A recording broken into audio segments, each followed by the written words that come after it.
सोनाखेड़ा गांव में गोपाल और सुरेश नाम के दो दोस्त रहा करते थे। गोपाल बहुत ही मेहनती था, लेकिन सुरेश आलस करके अपने खेतों में काम किया करता था। अरे वाह गोपाल, मैंने सुना है इस साल तुम्हारी बहुत ही अच्छी फसल हुई है। हाँ काका, इस बार मेरी बहुत अच्छी फसल हुई है। फसल बेचने पर मुझे बहुत अच्छा मुनाफा होगा। बेटा, तुम्हारे खेत में कुल कितनी बोरी फसल हुई है? काका, 5 एकड़ जमीन पर कुल 150 बोरियां हुई हैं। ठीक है बेटा, चलो अब मैं चलता हूँ। मुझे आज अनाज को बेचने के लिए जाना है।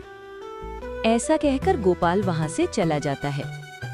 थोड़ी देर बाद सुरेश भी अपने खेतों की ओर जा रहा था। अरे सुरेश बेटा, कहाँ जा रहे हो? काका, खेत में फसल की बोरियां आज सुबह जल्दी जाकर मैंने भर दी थी, अब उन्हीं को लेने जा रहा हूँ। सुरेश बेटा, तुम्हारे पास भी 5 एकड़ जमीन है ना? तो तुम्हारे खेत में इस बार कितनी फसल की बोरियां हुई हैं? हाँ काका, मेरे पास 5 एकड़ जमीन है और मेरी जमीन पर इस बार 1 एकड़ में 20 बोरियां हुई हैं, तो 5 एकड़ की 100 बोरियां हुई हैं। क्यों सुरेश बेटा, तुम्हारे खेत में सिर्फ 100 बोरी की फसल ही क्यों हुई है?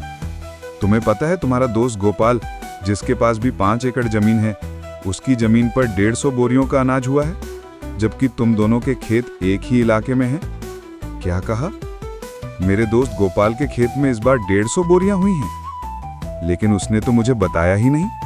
ठीक है काका, चलो मैं चलता हूँ। शाम को सुरेश अपनी फसल बेचकर घर लौटा। घर पहुंचकर उसने अपनी पत्नी को सारी बात बताई। पत्नी बोली, मुझे पता है आपको 50 बोरियों का नुकसान क्यों हुआ है, क्योंकि आप अपने दोस्त गोपाल की तरह मेहनत नहीं करते। आपका जब मन होता है तभी खेत जाते हैं।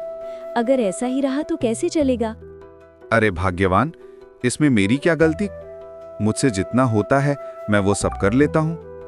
अब बताओ, मैं और क्या करूँ? आज आप अपनी जमीन बेच दो और गोपाल के पास वाली जमीन खरीद लो।